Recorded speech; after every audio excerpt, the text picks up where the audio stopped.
Myself, Dr. Hemant Kumar, assistant professor department of community medicine, Darbhanga medical college. आज हम लोग vaccination के विषय में बातचीत करेंगे। वैक्सीनेशन बच्चों में, आज तो वैक्सीनेशन का दायरा बहुत आगे बढ़ गया है। बहुत सारे इम्यूनो कॉम्प्रोमाइज, रीनल ट्रांसप्लांट और स्प्लेनेक्टोमाइज पेशेंट के लिए भी वैक्सीनेशन, लेकिन आज हम वैक्सीनेशन केवल बच्चों के बारे में करेंगे कि बच्चों में वैक्सीनेशन का कितना इंपॉर्टेंस है।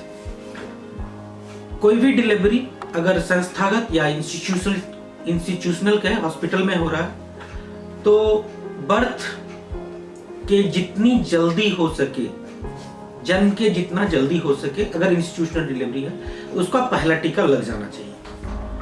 पहला टीका जो है बर्थ का, अगर डिलीवरी घर पे हुआ है तो विद इन 15 डेज और एज सुन एज पॉसिबल, लेकिन 15 दिन के अंदर तो पहला टीका ले ही लेना है। पहला टीका में हमारा BCG, OPV और हेपेटाइटिस B है, जिसको कि हमको इंस्टीट्यूशनल डिलीवरी में जितनी जल्दी हो सके ले लेना है, और अगर डिलीवरी घर पे हुआ है तो 15 दिनों के अंदर ले लेना है। इसके बाद का शेड्यूल, हम लोग ये शेड्यूल जो है IAP का शेड्यूल ले रहे हैं, इंडियन एकेडमी ऑफ पेडियाट्रिक्स का। नेक्स्ट शेड्यूल आता है हमारा 6 वीक पे। 6 वीक पे हमारा diphtheria, pertussis, tetanus, Haemophilus influenza B, hepatitis B second dose, pneumococcal conjugated vaccine and rotavirus, ये 6 वीक पे देना है, और वी कैन से कि 1.5 महीने पे देना है।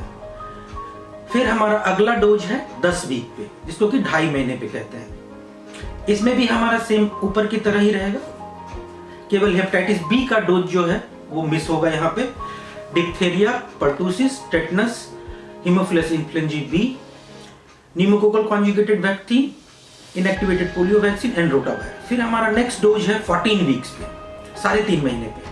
3.5 महीने पे सेम रिपीट होगा जो 10 वीक्स पे हम लोगों ने दिया था। रोटावायरस यहाँ पे 2 टाइप का आता है। अगर रोटारिक्स है तो 2 ही डोज देना है, बाकी रोटासेल, रोटाटेक ये सब है तो इसका 3 डोजेस पड़ता है। तो यहाँ पे रोटा ऑप्शनल में आया था, अगर रोटारिक्स कोई ले रहे हैं तो 2 ही डोज में कंप्लीट उनका हो जाएगा शेड्यूल। तो इसमें भी diphtheria, pertussis, tetanus, IPV, Haemophilus influenza B, hepatitis B 3rd dose and pneumococcal conjugated vaccine. Rotavirus वो मैन्युफैक्चरर ब्रांड के ऊपर है कि कौन सा आप ले रहे हैं पहले से। 2 डोज का भी रोटावायरस आता है, 3 डोज का भी आता है। इसके बाद हम लोग 6 मंथ पे आते हैं। 6 मंथ पे इन्फ्लुएंजा का डोज पढ़ना है। इन्फ्लुएंजा का फर्स्ट डोज और इन्फ्लुएंजा का सेकेंड डोज आफ्टर 1 मंथ। यहाँ पे 7 मंथ में हम लोग एक टाइफाइड वैक्सीन ऐड करते हैं, इन्फ्लुएंजा के साथ typhoid.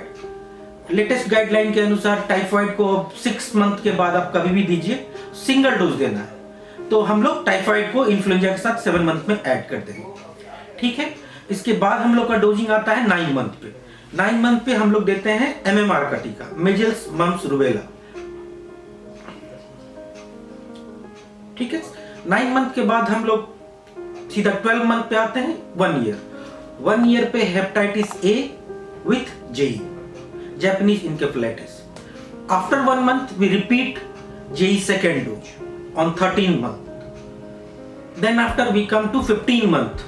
On 15 month we give MMR and varicella. Varicella for chickenpox. MMR second dose, that is measles, mumps, rubella. After that we move on to 18 month. On 18 month we repeat the dose of diphtheria, pertussis, tetanus, hemophilus influenza B and pneumococcal conjugated vaccine. After 18 month, our next dose is on 2 year.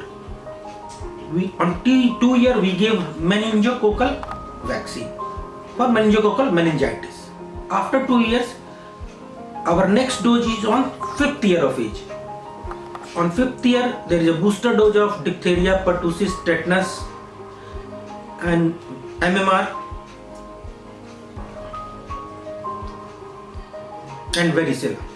On 10 year, we again give the booster dose of diphtheria, pertussis, tetanus, and there is one more vaccine for female child, that is for prevention of cervical cancer, that is human papilloma virus vaccine known as Cervarix and Gardasil. Cervarix का 3 dose है, 0 after 1 month and then on 6 month in female patient. So this is the complete schedule of vaccination in child. Vaccination के बहुत सारे फायदे भी हैं, जिसके कारण बहुत सारा डिजीज इरेडिकेट भी हम लोग कर चुके हैं। सबसे पहले हम लोग स्मॉल पॉक्स 1980 में ही इरेडिकेट किए हैं। इसके बाद पोलियो की बारी है। पोलियो सघन अभियान चला पोलियो के वैक्सीन को पिलाने के लिए, और ये भी अब इरेडिकेशन के वर्ष पे ही है। तो पोलियो अब इरेडिकेशन के वर्ष के पे है। पिछले 6 साल से हम लोगों के यहाँ पोलियो का कोई केस नहीं आया है। कुछ केसेस साउथ ईस्ट एशिया में है। अब ग्लोबली पोलियो इरेडिकेट हो जाएगा। वैक्सीनेशन से नो डाउट कि इन्फेंट मोर्टेलिटी रेट काफ़ी कम होता है, हॉस्पिटलाइजेशन कम होता है, जिससे फैमिली का खर्चा कम बढ़ता है, गवर्नमेंट का भी खर्चा कम होता है, जिससे इकोनॉमी का ग्रोथ भी होगा।